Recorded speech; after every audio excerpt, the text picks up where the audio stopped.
Ini juga nih Pak.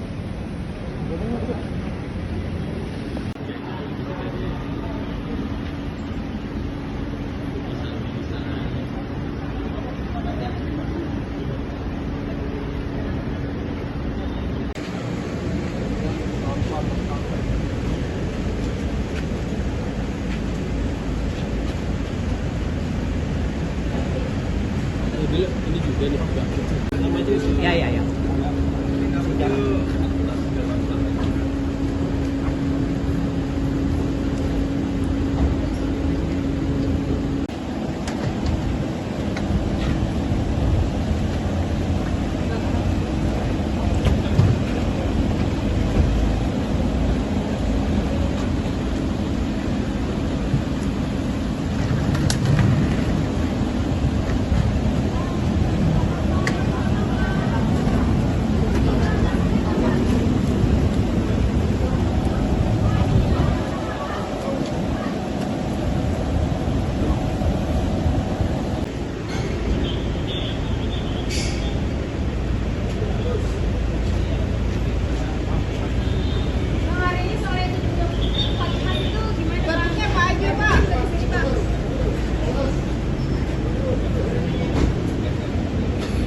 Indeks harga konsumen naik 3,5% secara tahunan pada bulan Juni.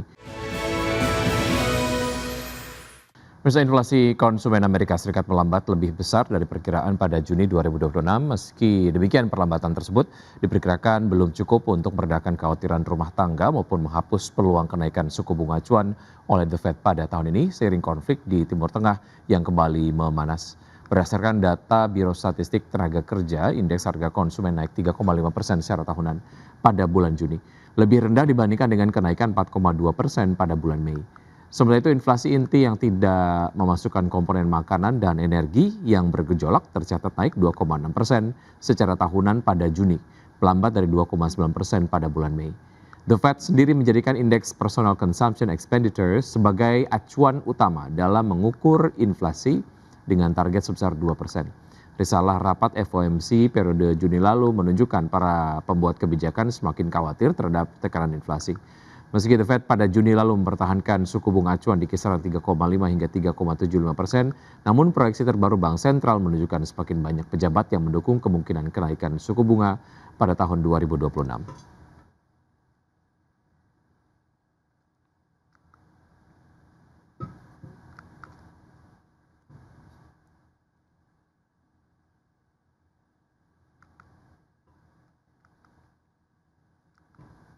Pemirsa, terima kasih Anda masih bersama kami di Market Buzz. Akibat lonjakan beban pokok pendapatan, PT Waskita Beton Precast Tbk membukukan kenaikan rugi bersih pada semester 1 2026.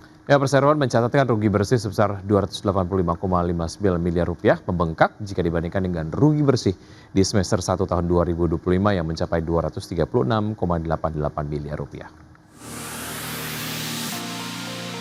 Emiten produsen beton precetak PT Waskita Beton Precast Tbk membukukan kenaikan rugi bersih pada semester 1 2026 akibat lonjakan beban pokok pendapatan yang menggerus profitabilitas. Berdasarkan laporan keuangan akhir Juni 2026, perseroan mencatatkan rugi bersih periode berjalan sebesar 285,59 miliar rupiah. Realisasi tersebut membengkak jika dibandingkan dengan rugi bersih pada semester 1 2025 yang mencapai 236,88 miliar rupiah.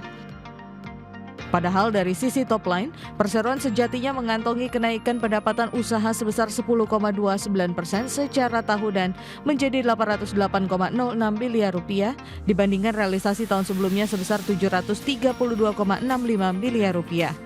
Meski pendapatan meningkat, kinerja itu tertekan oleh beban pokok pendapatan yang membengkak lebih tinggi, yakni melesat 19,44% year on year menjadi 717,99 miliar rupiah.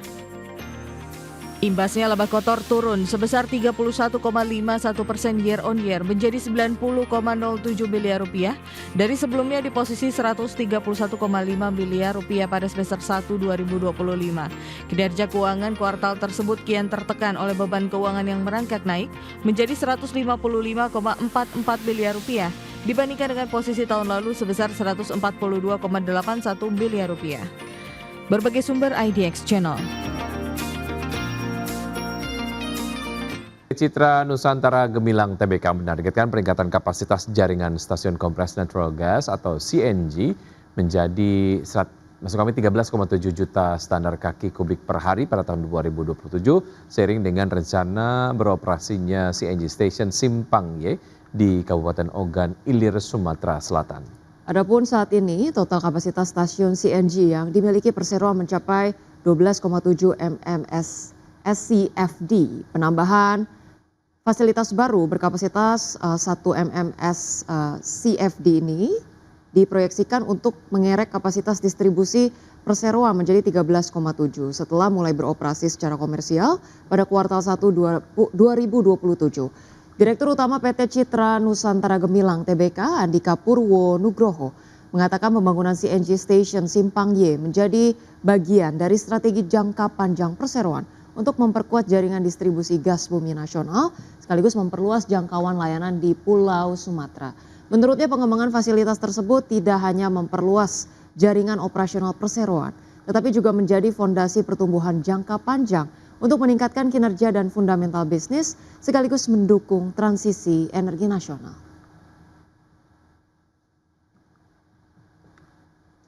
Pemirsa, prospek kinerja PT Astra International Tbk diperkirakan masih positif hingga akhir 2026. Ya, meski menghadapi persaingan kendaraan listrik dan pelemahan bisnis komoditas, dominasi pangsa pasar serta pemulihan industri otomotif dinilai menjadi penopang pertumbuhan perseroan. Berdasarkan data semester pertama 2026, penjualan mobil Astra tumbuh 10% secara tahunan menjadi 222.371 unit. Meski masih di bawah pertumbuhan pasar nasional mencapai 16%, perseroan tetap mempertahankan pangsa pasar di atas 50%. Dominasi ini dinilai masih menjadi modal kuat untuk menangkap pemulihan permintaan kendaraan pada semester kedua. Analis Infovesta Capital Advisory Eki Topan menilai besarnya pangsa pasar Astra juga memberikan dampak positif bagi bisnis pembiayaan, asuransi, komponen dan layanan purna jual. Pemulihan daya beli, peluncuran model baru, pameran otomotif, serta meningkatnya permintaan kendaraan hybrid diperkirakan menjadi katalis pertumbuhan. Namun suku bunga yang masih tinggi, tekanan daya beli, pelemahan rupiah, dan persaingan harga kendaraan yang semakin agresif tetap menjadi risiko yang harus dicermati. Di luar bisnis otomotif, kinerja perseroan juga masih dipengaruhi oleh kondisi bisnis alat berat dan pertambangan melalui United Tractors. Secara keseluruhan, prospek perseroan hingga akhir tahun masih berada dalam tren positif, meski pertumbuhan laba diperkirakan lebih moderat.